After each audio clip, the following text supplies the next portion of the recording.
നമുക്ക് next question നോക്കാം. Answer the following as per the provisions of the Indian contract act 1872 പ്രകാരം ഈ provisions ഒന്ന് പറയണം. നമുക്ക് നോക്കാം. അപ്പം agent cannot personally enforce nor be personally bound by contracts on behalf of the principal. അതായത് ഓൺ ബിഹാഫ് ഓഫ് പ്രിൻസിപ്പാൾ ഏജൻറ്റിന് ഒരു കോൺട്രാക്റ്റിൽ ഏർപ്പെടാനോ അതിൽ സൈൻ ചെയ്ത് കൊടുക്കാനോ ഒന്നും പറ്റില്ല.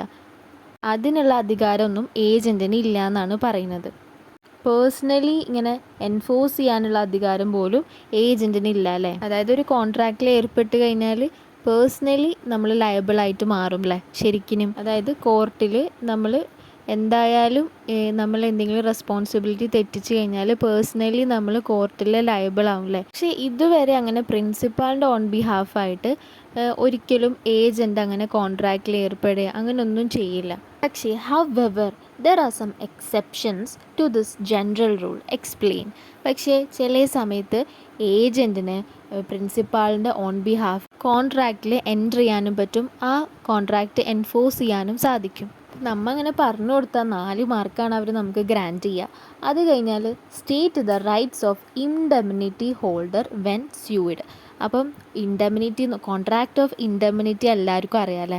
കോൺട്രാക്റ്റ് ഓഫ് ഇൻഡെമിനിറ്റി എന്ന് പറഞ്ഞാൽ നമ്മൾ എന്തെങ്കിലും ഒരു കാര്യം ചെയ്യാൻ പോവുകയാണ്. അപ്പോൾ ആ കാര്യം ചെയ്യുന്നതിൽ നമുക്ക് ലോസ് വരുന്നു, നമുക്ക് പേടിച്ചിട്ട് ആ കാര്യം ചെയ്യുന്നതിനെ നമ്മൾ ചെയ്യില്ല എന്ന് പറഞ്ഞു. കമ്പനിക്ക് വേണ്ടിയിട്ട് ഒരു കാര്യം ഇന്നോവേറ്റീവായിട്ടുള്ള ചെയ്യാമെന്ന് വിചാരിച്ചു, പക്ഷെ അങ്ങനെ ചെയ്തു കഴിഞ്ഞാൽ എനിക്കെന്തോ ലോസ് വരും, അങ്ങനെ പേടിച്ചിട്ട് ചെയ്യാതിരുന്നു. പക്ഷേ കമ്പനിയുടെ മാനേജറും മാനേജ്മെൻറ്റും പറയാണ് എന്ത് നഷ്ടം വന്നാലും ഞങ്ങൾ കാരണം നീയുമായി ഇടപെടുന്ന പാർട്ടിക്ക് എന്തെങ്കിലും നഷ്ടം വന്നാൽ ആ പാർട്ടി നിനക്കെതിരെ സ്യൂ ചെയ്ത് കഴിഞ്ഞാൽ ആ നഷ്ടങ്ങൾ ഞങ്ങൾ ഏറ്റെടുത്തുകൊള്ളാം എന്ന് പറയുന്നു. എന്ത് നഷ്ടം നിനക്ക് വന്നാലും അത് ഞങ്ങൾ ഏറ്റെടുത്തുകൊള്ളാം എന്ന് ഒരു ഉറപ്പ്, ഒരു പ്രോമിസ് കൊടുക്കുമ്പോഴാണ് കോൺട്രാക്റ്റ് ഓഫ് ഇൻഡെമിനിറ്റി വരുന്നത്. അപ്പോൾ അതിൽ 2 പാർട്ടീസാണുള്ളത്. ഈ പ്രോമിസ് കൊടുക്കുന്ന പാർട്ടിയെ ഇൻഡെമിനിഫയർ എന്നാണ് പറയാം. ഈ പ്രോമിസ് കിട്ടുന്ന പാർട്ടി ഇൻഡെമിനിഫൈഡ് അല്ലെങ്കിൽ ഇൻഡെമിനിറ്റി ഹോൾഡർ എന്നാണ് പറയാം. അപ്പോൾ ഈ ഇൻഡെമിനിറ്റി ഹോൾഡറിൻ്റെ റൈറ്റുകൾ, അവകാശങ്ങളാണ് വെൻ സ്യൂഡ്. അതായത് ഇൻഡെമിനിഫയർ എന്ന് പറഞ്ഞത് ഒരു സെയിൽ നടത്തുന്ന ആളാണ്, സെല്ലറാണ് on behalf of a manufacturing company. അപ്പോൾ മാനുഫാക്ചറിങ് കമ്പനി പുതിയൊരു പ്രൊഡക്റ്റ് ഇൻവെൻറ്റ് ചെയ്തു. അപ്പോൾ കമ്പനി ഉറപ്പ് പറയുകയാണ് ഈ ഒരു പ്രൊഡക്റ്റ് ഉപയോഗിച്ചിട്ട് ആർക്കെങ്കിലും എന്തെങ്കിലും ബുദ്ധിമുട്ട് വന്നു അവർ ഡാമേജ് ക്ലെയിം ചെയ്ത് കഴിഞ്ഞാൽ ആ ഡാമേജ് ഞങ്ങൾ കൊടുത്തോളാം, ഞങ്ങൾ നിനക്കത് റീഇംബേഴ്സ് ചെയ്ത് തരാം എന്നൊക്കെ എല്ലാവർക്കും അറിയാം. എന്നാലും പറയാം, ഈ 6ാമത്തെ ക്വസ്റ്റ്യൻ ഉണ്ടല്ലോ ലോയിൽ, അതിൽ ഈ കോൺട്രാക്റ്റ് ആക്റ്റിൽ നിന്ന് വരുന്ന ക്വസ്റ്റ്യൻ എപ്പോഴും ഓർ ക്വസ്റ്റ്യൻ ആയിരിക്കും. അതും കേസ് ബേസ്ഡ് ഒന്നും ആയിരിക്കില്ല, ഇങ്ങനെ ഡയറക്റ്റ് ആയിട്ടുള്ള ക്വസ്റ്റ്യൻസ് ആയിരിക്കും. ഒന്നില്ലെങ്കിൽ ഡിഫറൻസ് അങ്ങനെയൊക്കെ ചോദിക്കുന്നതായിരിക്കും. ഇതിലൊരു ഓർ ക്വസ്റ്റ്യൻ ഉണ്ട്, അത് അടുത്ത പാർട്ടാക്കി അടുത്ത വീഡിയോയിൽ ഇടാം. ഇവിടെ ഡിസ്കസ് ചെയ്യുന്ന ക്വസ്റ്റ്യനിൽ പ്രിൻസിപ്പാളിൻ്റെ ഓൺ ബിഹാഫിൽ ഏത് കോൺട്രാക്റ്റിൽ വേണമെങ്കിലും എൻ്റർ ചെയ്യാനായിട്ട് പറ്റില്ല എന്നാണല്ലേ ശരിക്കും റൂള്. പക്ഷേ ചില കേസിൽ കുറച്ച് എക്സെപ്ഷണൽ കേസുകളുണ്ട്, അതാണ് നമ്മളിവിടെ ഡിസ്കസ് ചെയ്യുന്നത്. So agent cannot personally enforce nor be bound by contracts on behalf of the principal. അപ്പോൾ അത് ഈ ക്വസ്റ്റ്യൻ തന്നെയാണല്ലേ, ക്വസ്റ്റ്യൻ തന്നെ കോപ്പി പേസ്റ്റ് നമ്മൾ എഴുതിയതാണ്. Agent cannot personally enforce, personally on behalf of the principal enforce ചെയ്യാൻ പറ്റില്ല. Nor be bound by contracts on behalf of principal. Okay, on behalf of principal കോൺട്രാക്റ്റുകൾക്ക് ഏർപ്പെടാനും ഒന്നിനും ഏജൻറ്റിന് പറ്റില്ല. പക്ഷേ കുറച്ച് എക്സെപ്ഷൻസ് ഉണ്ട്. In the following exceptional cases the agent is presumed to have agreed to be personally bound. നമ്മൾ മനസ്സിലാക്കണം, പ്രിസ്യൂം ചെയ്യണം ദാറ്റ് ഏജൻറ്റിന് പേഴ്സണലിയും അധികാരമുണ്ട്. നോക്കാം. Where the contract is made by an agent for the sale or purchase of goods for a merchant resident abroad or foreign principal. അതായത് നമ്മളിവിടെ goods deal ചെയ്യാണ് as an agent of the എബ്രോഡിൽ താമസിക്കുന്ന, എബ്രോഡിൽ ബിസിനസ്സുള്ള ഒരാൾക്ക് വേണ്ടിയിട്ടാണ് നമ്മൾ ഏജൻ്റായിട്ട് നാട്ടിൽ പ്രവർത്തിക്കുന്നത്. അപ്പോൾ അങ്ങനെയാണെങ്കിൽ when an agent has entered into a contract for the sale, ഒന്നില്ലെങ്കിൽ വിൽക്കാൻ ഓർ പർച്ചേസ് അല്ലെങ്കിൽ വാങ്ങാൻ of goods on behalf of a principal resident abroad, ആ പ്രിൻസിപ്പാൾ എബ്രോഡ് താമസിക്കുന്നതാണ്.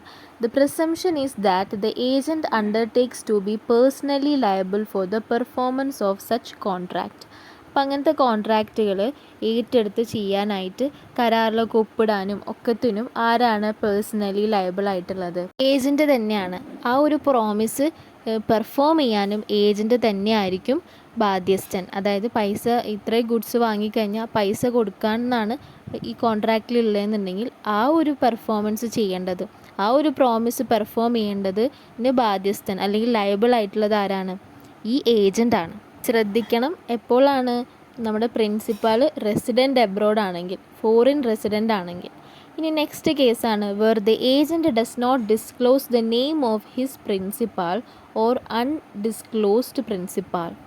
അതായത് പ്രിൻസിപ്പാൾ അൺനെയിംഡ് ആയിരിക്കും, അൺഡിസ്ക്ലോസ്ഡ് പ്രിൻസിപ്പാൾ ആയിരിക്കും. അതായത് when the agent does not disclose the name of the principal he himself undertakes to be personally liable. Personally തന്നെ liable ആയ രീതിയിലാണ് കണക്കാക്കപ്പെടുന്നത് പ്രിൻസിപ്പാളിൻ്റെ പേര് പറഞ്ഞിട്ടില്ല എന്നുണ്ടെങ്കിൽ. ഇപ്പോൾ നമ്മൾ ഈ 100 ക്വസ്റ്റ്യൻസിൻ്റെ ചാലഞ്ച് ഇന്ത്യൻ കോൺട്രാക്റ്റ് ആക്ടിൽ നിന്ന് ഇപ്പം നമ്മൾ ചെയ്യുന്നില്ലേ, അപ്പോൾ അതിലേറ്റവും ഫസ്റ്റത്തെ ക്വസ്റ്റ്യനിൽ ഉണ്ടായിരുന്ന ഒരു ഭാഗമാണിത്. അതിൽ ക്യൂ എന്ന് പറഞ്ഞ ഏജൻറ്റ് പ്രിൻസിപ്പാളിനെ ഇങ്ങനെ ഡിസ്ക്ലോസ് ചെയ്തില്ല, പ്രിൻസിപ്പാളിൻ്റെ നെയിം ഒന്നും പറഞ്ഞിട്ടുണ്ടായിരുന്നില്ല. അപ്പോൾ അതുകൊണ്ട് തന്നെ അദ്ദേഹം പേഴ്സണലി തന്നെ ലയബിളായി മാറി. അപ്പം അതാണ് ഇവിടെ പറയുന്നത്. Where the agent does not disclose the name of his principal or undisclosed principal. So principal unnamed ആണ്. So when the agent does not disclose the name of the principal, then there arises a presumption that he himself undertakes to be personally liable. അപ്പോൾ personally തന്നെ ഇയാൾക്കെതിരെ case വരും കേട്ടോ. Yes, അപ്പം അതുകൊണ്ടാണ് അന്ന് mister R ഈ ക്യൂ എന്ന ഏജൻറ്റിനെതിരെയാണ് കേസ് കൊടുത്തത്. ബിക്കോസ് പ്രിൻസിപ്പാളിൻ്റെ നെയിം വെളിപ്പെടുത്തിയിട്ടുണ്ടായിരുന്നില്ല, അൺഡിസ്ക്ലോസ്ഡ് പ്രിൻസിപ്പാളായിരുന്നു, അല്ലെങ്കിൽ പ്രിൻസിപ്പാൾ അൺനെയിംഡ് ആയിരുന്നു. അപ്പം undisclosed principal or the agent does not disclose the name of his principal. ഇനി നെക്സ്റ്റ് ആണ് non existent or incompetent principal. അങ്ങനെയുണ്ട് അല്ലേ. Where the principal though disclosed cannot be sued, the agent is presumed to be personally liable. പക്ഷേ incompetent principal എന്ന് പറഞ്ഞാൽ ഈ mentally അത്രയും sound അല്ലാത്ത, അതുപോലെ തന്നെ ഈ മൈനറായിട്ടുള്ള ആൾക്കാർക്ക് കോൺട്രാക്റ്റിൽ ഏർപ്പെടാൻ പറ്റില്ലല്ലോ. അപ്പോൾ അവരെയൊക്കെ പ്രിൻസിപ്പാളാക്കി വെച്ചുകൊണ്ട് നമ്മൾ ഏജൻ്റായിട്ട് എന്തെങ്കിലും ചെയ്ത് കഴിഞ്ഞാൽ അവർക്ക് എന്തായാലും അവരെ മേലെ കേസും വരില്ല, അവർക്ക് കോൺട്രാക്റ്റിൽ എൻട്രി ചെയ്യാനും പറ്റില്ല. അപ്പോൾ അവസാനം കേസ് ആരുടെ മേലാണ് വരിക? യെസ്, അവസാനം കേസ് വരുന്നത് ഈ ഏജൻറ്റിൻ്റെ മേലായിരിക്കും. So non existent or incompetent principal where the principal though disclosed cannot be sued, the agent is presumed to be personally liable.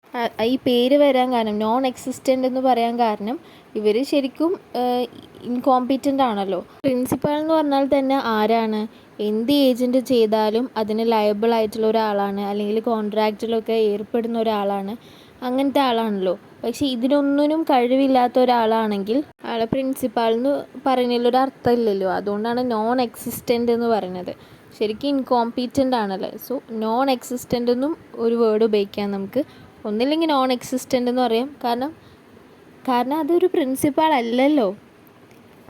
അതുകൊണ്ടാണ് നോൺ എക്സിസ്റ്റൻ്റ് എന്ന് പറഞ്ഞത്. ഈവൻ ദോ ഡിസ്ക്ലോസ്ഡ് ആണെങ്കിലും പ്രിൻസിപ്പാളിൻ്റെ ഒരു കഴിവും എടുക്കാനായിട്ട് പറ്റില്ലല്ലോ. So non existent or incompetent principal. Next ആണ് pretendant agent. The agent pretends but is not an actual agent and the principal does not rectify the act but disowns it, the pretendant agent will be himself liable. അതായത് ശരിക്കും ഇയാൾ agent ഒന്നും അല്ല, പക്ഷെ ഇങ്ങനെ pretend ചെയ്തു ഞാൻ ഏജൻ്റാന്നുള്ള രീതിയിൽ പ്രിൻസിപ്പാളിനോട് തേർഡ് പാർട്ടി ചോദിച്ചാൽ പ്രിൻസിപ്പാൾ അതിനെ വിശദീകരിക്കാനൊന്നും നിൽക്കൂല, ആ ഒരു സംഭവത്തിനെ റെക്ടിഫൈ ചെയ്യാനൊന്നും നിൽക്കൂല, കറക്റ്റ് ചെയ്യാനൊന്നും നിൽക്കൂല. പ്രിൻസിപ്പാൾ ഉടനെ തന്നെ റിജക്റ്റ് ചെയ്യും. അതാണ് ഡിസ്ഓൺസ് എന്ന് പറയും. എൻ്റെ ഏജൻ്റ് ഒന്നല്ല എന്ന് പറയും. അപ്പം തന്നെ പറയും, ഡിസ്ഓൺസ് ചെയ്യും, റിജക്റ്റ് ചെയ്യും, എൻ്റെ ഏജൻ്റ് അല്ല എന്ന്. അല്ലാണ്ട് കൂടുതലായിട്ട് അതിനെ തിരുത്താനോ ഒന്നിനും പോവില്ല, റെക്ടിഫൈ ചെയ്യാനൊന്നും പോവില്ല ആക്ടിനെ. ഫോർ എക്സാമ്പിൾ പറയുകയാണെങ്കിൽ ഇപ്പോൾ മിസ്റ്റർ എ എന്ന് പറഞ്ഞ ഏജൻറ്റ് പ്രിറ്റൻഡൻറ്റ് ഏജൻ്റാണ്. എന്നിട്ട് ഏജൻറ്റ് വന്നിട്ട് പറയാണ്, മിസ്റ്റർ സി എന്ന് പറഞ്ഞ ക്രെഡിറ്ററോട് പറയാണ്, എനിക്ക് കുറച്ച് ഗുഡ്സ് വേണം, എൻ്റെ പ്രിൻസിപ്പാൾ പറഞ്ഞിട്ടാണ്, മിസ്റ്റർ പി പറഞ്ഞിട്ടാണ് ഞാൻ വന്നിരിക്കണേ എന്നൊക്കെ പറഞ്ഞിട്ട് വാങ്ങും. ഓക്കെ, എനിക്ക് ക്രെഡിറ്റിന് ഗുഡ്സ് വേണമെന്ന് പറയും. എന്നിട്ട് ഇയാളുടെ മുമ്പിൽ പ്രിറ്റൻഡ് ചെയ്ത് അഭിനയിക്കും ഏജൻ്റായിട്ട്. എന്നിട്ട് ആ ഗുഡ്സൊക്കെ വാങ്ങിപ്പോവും. കുറേ നാൾ കഴിഞ്ഞിട്ട് പൈസ ഒന്നും കിട്ടാണ്ടാകുമ്പോൾ ഏജൻറ്റ് പ്രിൻസിപ്പാളിനോട് ചോദിക്കും. അപ്പോൾ പ്രിൻസിപ്പാൾ പറയും, ആര് പറഞ്ഞു? എൻ്റെ ഏജൻ്റ് ഒന്നല്ല അവൻ എന്ന് പറയും. അപ്പം അങ്ങനെ പറഞ്ഞാലാണ് ഈ ഏജൻറ്റ് പേഴ്സണലി ലയബിളായി മാറുന്നത്. അപ്പം അങ്ങനെയൊക്കെ ആകുമ്പോൾ പേഴ്സണലി തന്നെ ഈ കള്ള ഏജൻറ്റ് എന്ത് ചെയ്യേണ്ടി വരും? ലയബിളായിരിക്കും, കോടതിൻ്റെ മുമ്പിൽ ലയബിളായിരിക്കും. So the pretendant agent will be himself liable. ഇനി അടുത്താണ് when agent exceeds authority. When the agent exceeds his authority and misleads the third person in believing that the agent has the requisite authority in doing the act, then the agent can be made liable personally for the breach of the warranty of the authority. So ഈ അധികാരത്തെ മറികടന്നിട്ട് കുറച്ച് കൂടുതൽ അധികാരം എടുത്തിട്ട് ചെയ്യില്ല, അതാണ് exceeds authority എന്ന് പറഞ്ഞത്. ഇത് തന്നെയായിരുന്നു നമ്മളുടെ ഈ ഒരു 100 ക്വസ്റ്റ്യൻസ് ജേർണലിലത്തെ ഫസ്റ്റ് ക്വസ്റ്റ്യനിൽ ഇതേ സെൻറ്റൻസ് വെച്ചിട്ടാണ് ആൻസർ ചെയ്യുന്നത്. അതായത് അവിടെ 2000 to 2500 രൂപയുടെ ഉള്ളിലത്തെ സിമെൻറ്റ് വാങ്ങാൻ പറഞ്ഞപ്പോൾ ഏജൻറ്റ് പോയിട്ട് 3500 രൂപയുടെ സിമെൻറ്റ് വാങ്ങി. അപ്പോൾ കണ്ടോ, അധികാരം എക്സീഡ് ചെയ്തില്ലേ? അപ്പോൾ അങ്ങനെ എങ്ങാനും when the agent exceeds his authority and misleads the third person in believing that the agent has requisite authority, അദ്ദേഹത്തിന് ഇങ്ങനെ വാങ്ങാനുള്ള അതോറിറ്റി ഉണ്ട് എന്നുള്ളത് തേർഡ് പാർട്ടി അങ്ങനെ ബിലീവ് ചെയ്യാണ്, കാരണം അത്രയും കോൺഫിഡൻ്റ് ആയിട്ടാണല്ലോ പറയുന്നുണ്ടാവുക. So then the agent can be liable personally for the breach of the warranty of the authority. അപ്പോൾ എന്തായാലും ഈ ഏജൻറ്റ് തന്നെ പേഴ്സണലി ലയബിൾ ആയിരിക്കും for the breach of the warranty of the authority. അപ്പം ഇത്തരം കേസുകളിലാണ് പേഴ്സണലി നമ്മുടെ ഏജൻറ്റ് ലയബിൾ ആവുന്നതും പേഴ്സണലി ഏജൻറ്റ് കേസുകളിൽ കോൺട്രാക്റ്റുകളിൽ ഏർപ്പെടുന്നതും അതുപോലെ തന്നെ സ്യൂഡ് ആവുന്ന കേസുകൾ ഇതൊക്കെ. അപ്പോൾ അത്രയേ ഉള്ളൂ ആ ക്വസ്റ്റ്യൻ. ഇനി നെക്സ്റ്റ് ആണ് ഇൻഡെംനിറ്റി ഹോൾഡർ വെൻ സ്യൂഡ് അല്ലേ. സോ ഇൻഡെംനിറ്റി ഹോൾഡറുടെ rights when sued. So rights of the indemnity holder when sued section 125 of the Indian contract act 1872 ആണ്. 125 പറഞ്ഞത് ഇത്രയേ ഉള്ളൂ. ഒരു എക്സാമ്പിൾ വെച്ച് പറഞ്ഞു തന്നാൽ വളരെ ക്ലിയർ ആവും. So take it from me. Under the section 125 of the Indian contract act പ്രകാരം if a seller indemnity holder ആണ്, അതായത് പ്രോമിസീ ആണ്, പ്രോമിസ് കിട്ടിയ ആളാണ്, is sued by a third party for the damages related to a defective product. അപ്പോൾ the manufacturer indemnifier had promised to recover any such losses. So the seller can recover from the manufacturer. അപ്പം ഈ ഇൻഡെംനിഫയറിൻ്റെന്ന് എന്തൊക്കെ damage ആണോ ഈ seller ആ ഒരു കേസിന് വേണ്ടിയിട്ട് ആ കേസിൽ തേർഡ് പാർട്ടി ഡാമേജ് ക്ലെയിം ചെയ്തപ്പോൾ കൊടുത്തത്, അത് ഈ ഇൻഡെംനിഫയർ നമ്മുടെ സെല്ലർക്ക് റീഇംബേഴ്സ് ചെയ്യും, തിരിച്ചടച്ച് കൊടുക്കും, അല്ലെങ്കിൽ അത് അവർ കൊടുക്കും എന്നാണ് പറയുന്നത്. അപ്പോൾ all damages they are compelled to pay in the lawsuit. ലോ സ്യൂട്ടിൽ നിന്ന് തേർഡ് പാർട്ടി ആ ഡാമേജ് ക്ലെയിം ചെയ്തിട്ടുണ്ടാവില്ലേ, ആ ക്ലെയിം എന്തായാലും കൊടുക്കും. ആര്? ഇൻഡെംനിഫയർ. ആ വാക്ക് കൊടുത്ത ആൾ, നിനക്ക് എന്ത് നഷ്ടം വന്നാലും എന്ത് പണി കിട്ടിയാലും ഞങ്ങളത് റീഇംബേഴ്സ് ചെയ്യും എന്ന് പറഞ്ഞത്. അപ്പം ഇപ്പോൾ സെല്ലർക്ക് എതിരാവും കേസ് വന്നിട്ടുണ്ടാവും. അപ്പോൾ സെല്ലർ അതിപ്പോൾ കൊടുത്തിട്ടുണ്ടാവും. അപ്പോൾ സെല്ലർക്ക് വേണ്ടിയിട്ട് മാനുഫാക്ചറേഴ്സ് അത് ആ ഓൾ ഡാമേജസ് കൊടുക്കും. ഇനി next all legal cost.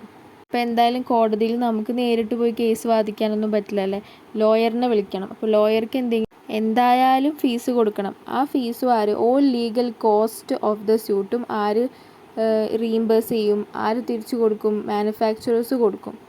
Next all sums paid, എല്ലാ സമ്മും കൊടുക്കും. അതായത് ഇങ്ങനെ പറയില്ല, ഒത്തുതീർപ്പാക്കുമല്ലേ രണ്ട് പാർട്ടിയും തമ്മിൽ ഇങ്ങനെ കേസിനൊന്നും പോവാതെ ഒത്തുതീർപ്പാക്കുമ്പോൾ ഒരു സമ്മ് കൊടുക്കും. അപ്പോൾ ആ സമ്മ് മാനുഫാക്ചറോട് ചോദിച്ചിട്ടായിരിക്കും കൊടുക്കുന്നുണ്ടാവും, മാനുഫാക്ചറർ അധികാരത്തിൽ. ഓക്കെ, അപ്പോൾ ആ സമ്മും മാനുഫാക്ചറർ തിരിച്ചു കൊടുക്കും എന്നാണ് പറയുന്നത്. So all sums paid if they prudently settle the lawsuit with the manufacturer's authority. Prudently means വിവേകത്താൽ അല്ലെങ്കിൽ ബുദ്ധിപൂർവ്വം അങ്ങനെ സെറ്റിൽ ചെയ്ത് കഴിഞ്ഞാൽ. അപ്പോൾ ഇത് ഈസിയായി മനസ്സിലായില്ലേ? ഇനി നമുക്ക് ഈ ഒരു പാരഗ്രാഫ് വായിച്ചു നോക്കാം. Rights of indemnity holder when SUD. അപ്പം ഇൻഡെംനിറ്റി ഹോൾഡർക്ക് എതിരെയായിരിക്കും സ്യൂ വരിക അല്ലേ, അതായത് കേസ് വരിക അത് സെയിൽ ചെയ്ത ആൾക്കായിരിക്കും. അപ്പം ഇപ്പം ഒരു റീറ്റെയിലർ സെയിൽ ചെയ്തു, അപ്പം ആ പ്രൊഡക്റ്റിന് എന്തെങ്കിലും ഡിഫക്റ്റ് ഉണ്ടെങ്കിൽ മാനുഫാക്ചറേഴ്സ് അത് ഏറ്റെടുക്കും അല്ലേ, എല്ലാ ഡാമേജസും. അതാണ് ഉദ്ദേശിക്കുന്നത് കേട്ടോ. അപ്പം rights of the indemnity holder when sued section 125 ആണ്. The promisee in a contract of indemnity. Promisee എന്ന് ഉദ്ദേശിക്കുന്നത് ആരാണ്?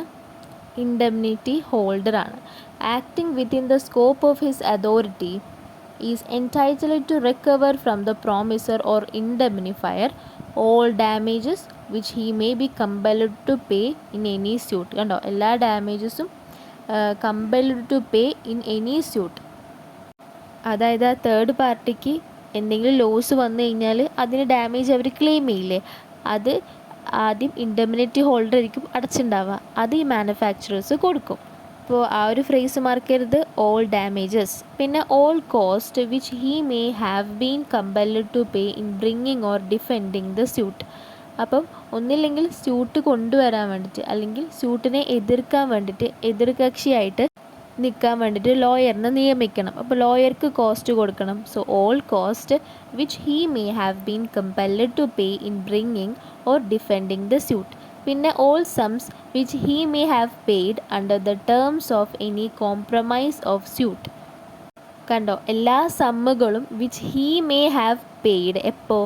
Under the terms of any compromise of suit. കണ്ടോ, കോംപ്രമൈസിന് വന്നു കഴിഞ്ഞാൽ കുറച്ച് സം ഓഫ് മണി കൊടുക്കേണ്ടി വരും. അപ്പം അങ്ങനെ പ്രൂഡൻ്റ് ആയിട്ടുള്ള രീതിയിൽ, നല്ല രീതിയിൽ, വിവേകത്തിൽ നമ്മളത് സെറ്റിൽ ചെയ്ത് കഴിഞ്ഞാൽ ആ കോംപ്രമൈസിന് എത്ര രൂപയാണോ ചിലവായത് ഇൻഡെംനിഫൈഡിന് അഥവാ ഇൻഡെംനിറ്റി ഹോൾഡറിന്, അത് ഇൻഡെംനിഫയർ എന്തായാലും തിരിച്ച് കൊടുക്കണം. അപ്പം all damages, all cost, all സംസ് for the compromise. So if this finds useful, please do comment, subscribe and like my video. Thank you so much.